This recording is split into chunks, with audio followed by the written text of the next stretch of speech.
di Kementerian Agama sangat terbuka, ya, terutama untuk santri dan pesantren ini. Karena kalau bicara santri, bicara pesantren itu pasti NU. Saya selalu mengatakan begini, ada perdebatan kecil, saya cerita ini sebelum saya tutup. Ada perdebatan kecil di kementerian itu. Ketika mendiskusikan soal Kementerian Agama, saya berkeinginan merubah tagline lah, minimal tagline atau logo Kementerian Agama. Tagline Kementerian Agama itu kan ikhlas beramal. Saya bilang nggak ada ikhlas kok ditulis itu. Namanya ikhlas itu dalam hati, ikhlas kok ditulis. Ya ini menunjukkan tidak ikhlas, saya bilang.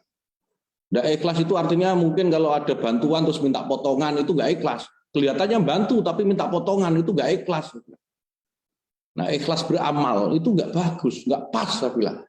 Nah ini ada perdebatan kecil, kemudian berkembang perdebatan ini menjadi sejarah asal-usul Kementerian Agama. Ada yang bilang di salah satu staf, loh nggak bisa, Kementerian Agama ini kan hadiah negara untuk umat Islam. Karena waktu itu perdebatannya bergeser bahwa kementerian ini harus menjadi kementerian semua agama, melindungi semua umat beragama. Ada yang tidak setuju, kementerian ini harus kementerian agama Islam. Karena kementerian agama itu adalah hadiah negara untuk umat Islam. Saya bantah, bukan. Kementerian agama itu hadiah negara untuk NU, bukan untuk umat Islam secara umum, tapi spesifik untuk NU. Nah, jadi wajar kalau sekarang NU itu memanfaatkan banyak peluang yang ada di Kementerian Agama, hadiahnya untuk NU. Kenapa begitu? Kementerian Agama itu muncul karena pencoretan 7 kata dalam Piagam Jakarta. Yang mengusulkan itu menjadi juru damai atas pencoretan itu Bapak Hasbullah, Wasis Jamiah Nahdlatul Ulama. Kemudian lahir Kementerian Agama karena itu. Nah, wajar sekarang kalau kita minta dirjen pesantren, kemudian kita banyak mengafirmasi pesantren itu ya, dan santri juga Jamiah Nahdlatul Ulama, saya kira wajar-wajar saja. Wajar-wajar saja itu, tidak ada yang salah. Nah, ada lagi yang protes loh, tapi kenapa itu kok mengafirmasi juga Kristen, Katolik, Hindu, Buddha? Saya bilang, NU itu banyak besar. NU itu banyak umatnya, jamaahnya banyak dan besar secara fisik badannya. Dan orang yang besar itu selalu cenderung melindungi yang lemah, melindungi yang kecil. Dan itu sifat NU. NU itu di mana-mana, itu pengen melindungi yang kecil. Jadi kalau sekarang Kementerian Agama menjadi kementerian semua agama, itu bukan menghilangkan ke-NU-annya, tapi justru menegaskan ke-NU-annya. NU itu terkenal paling toleran, NU terkenal paling moderat.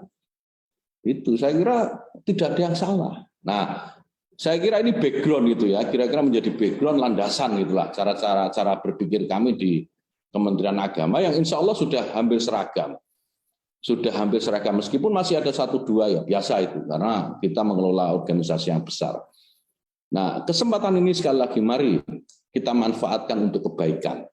Kita manfaatkan untuk kebaikan jamiah, kita manfaatkan untuk kebaikan jamaah, dan dengan itu kita mampu mempersiapkan masa depan anak-anak kita, santri-santri kita untuk memenangkan pertarungan di masa depan yang saya kira kita tidak tahu nih arahnya seperti apa.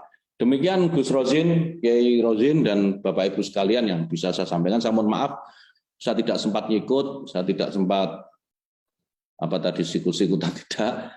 Sebenarnya saya pengen, tapi karena memang agak susah ya ngikut di virtual begini agak susah, Gus. Seharusnya saya datang, jadi enak gitu. Saya nggak tahu ya, saya taunya virtual, jadi ternyata ada yang hadir secara fisik. Jadi nanti kapan-kapan Gus, insya Allah saya sowan lah ke RMI untuk mengelaborasi semua gagasan ini. Demikian Bapak Ibu sekalian, dengan mengucap Bismillahirrahmanirrahim, webinar internasional Santri Membangun Negeri ini saya buka secara resmi. Mohon maaf jika ada kesalahan, kekhilafan apa yang saya sampaikan, dan mari kita sama-sama mensyukuri nikmat hari santri ini dengan mempersiapkan diri agar ke depan kita tidak lagi hanya pendorong mobil-mobil mogok, tetapi kita yang duduk di dalam mobil itu dan didorong oleh orang lain.